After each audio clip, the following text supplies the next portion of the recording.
எல்லாருக்குமே குழந்தைகளை ரொம்ப புத்திசாலி குழந்தைகளாக இருக்கணும், நோய் எதிர்ப்பாற்றல் இல்லை நிறைய இருந்து காய்ச்சல் சளியெல்லாம் அடிக்கடி வராத குழந்தைகளாக இருக்கணுங்கிறது தான் நிறைய பேரோட ஆசை.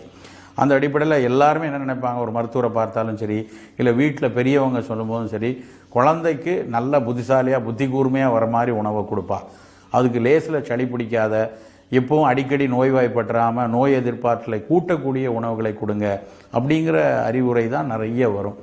அந்த ரெண்டையும் செய்யக்கூடிய ஒரு உணவு என்னன்னு பார்த்தீங்கன்னா மீன் தான். பொதுவாக நம்மளுடைய நோய் எதிர்ப்பாற்றல் நல்லா இருக்கணும் அப்படின்னா நமக்கு நிறைய புரதச்சத்துள்ள உணவுகள் கிடச்சிக்கிட்டே இருக்கணும். புரதம் தான் நம்மளுடைய பாடியுடைய மசிலையும் நம்மளுடைய தசை பகுதிகளை வலுப்படுத்துறதும் அதுதான்.